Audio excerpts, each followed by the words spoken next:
This is Valley News Live at noon. We begin with new information on a late-night chase in Grand Forks. Police have now identified the suspect as 21-year-old Carly Litchie of Fargo.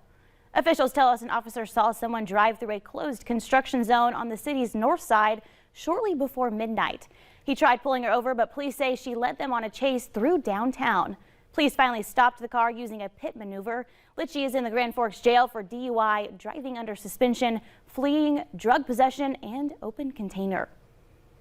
Russian and Ukrainian delegates are meeting via video link for a fourth round of negotiations today. Meanwhile, the battle on the ground is heating up. Reporter Skylie Henry has more details from the White House. Smoke pours from buildings in the Ukrainian city of Mariupol as Russia's bombardment continues.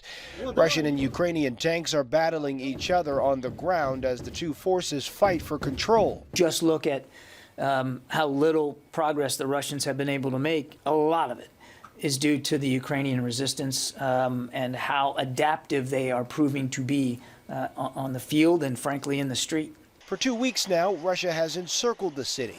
There's no way in or out for people, food, or supplies. People are running out of water, electricity, gas for heating, access to medical services. The situation is really untenable, unbearable for civilians. The shelling in the capital city of Kyiv picked up overnight as well. Russian forces hit another large apartment building in the attack. Ukrainian officials say at least 2 civilians were killed. But that isn't stopping the leaders of Poland, the Czech Republic, and Slovenia from making the dangerous crossing into Ukraine for a face-to-face meeting with President Volodymyr Zelensky. President Biden is considering taking a trip to Europe to meet with allies to talk about how they can continue to support Ukraine in its fight for freedom. What we need is the supply of any type of weapons that we can receive. Ukrainian President Zelensky will make a direct appeal to Congress for more support from the U.S. tomorrow when he speaks via video conference to House and Senate members. We need to help get air defense systems to Ukraine without wasting another second. And Secretary of Defense Lloyd Austin is on his way to Belgium for meetings with NATO partners. Skyler Henry, CBS News, the White House. Secretary Austin is just one of about a dozen administrative people, including President Biden, who were sanctioned by the Russian government today. Meanwhile, NATO defense ministers are going to discuss sending more NATO troops to countries along the eastern flank near Ukraine and Russia. Temperatures are approaching 40 degrees and will continue to warm up a bit. It's the first time we've seen above 40 since December. Let's go to Summer Schnellbach with a quick look at the weather. Summer? Thank you so much, JC, and thank you everyone for joining us this afternoon. We're seeing fairly cloudy skies, a few peaks of sunshine here and there, and just a slight breeze. This is a look at our Dakota Magic Hankinson Skycam, and conditions are warming up beautifully today. We even started our day very mild with temperatures that were in the 20s and even some areas in the 30s as well. And it seems like, again, just like last week, my clicker is stuck. So give me just a sec. Oh, there we go. Magic. All right. We started our day with temperatures in the 20s, 22 in Monoman, 23 in Grand Forks, 24 in Fargo, 29 in Jamestown. So a very warm start to our Tuesday. Current conditions are now warming up into the 30s, 48 degrees right now with sunshine in Jamestown. We're at 37 in Fargo, 34 in Grand Forks, 39 Devil's Lake, 43 out in Bemidji.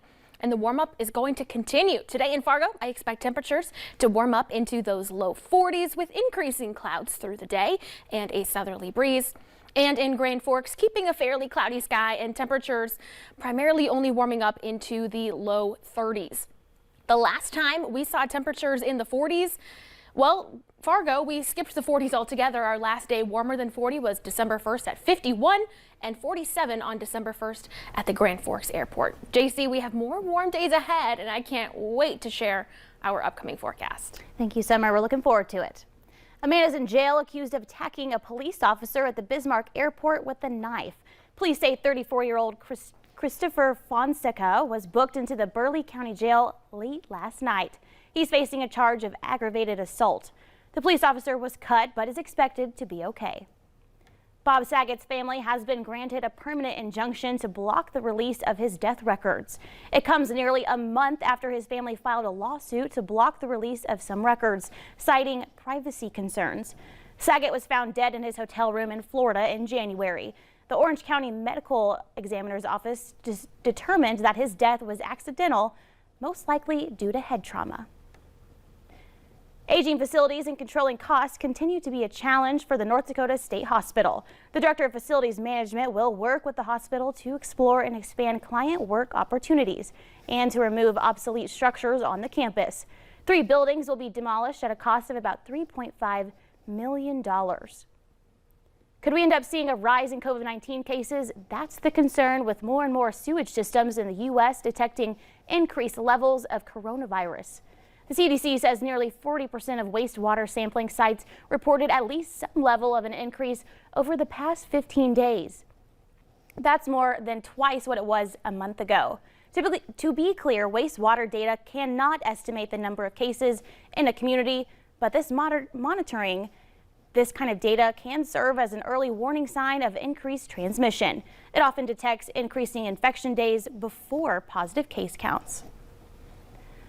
North Dakota Parks and Recreation Department is laying out plans for projects to improve state parks over the next 3 years, using nearly $16 million in federal coronavirus aid. The spending comes in a park system that had a record year in 2021 with nearly 95,000 nights of camping. The list of projects includes nearly $4.6 billion of work to bid this year. The Great Plains Food Bank received nearly $48,000 to help those in need. The funds will provide more than 140,000 meals. The John Deere Foundation is behind the generous donation. Hunger impacts 1 in 6 individuals across North Dakota, including 1 in 4 children. Coming up at noon, a man spends the night in a stranger's home thinking it was his Airbnb. But next, Summer is here to tell us how long the warmer temperatures will stick around.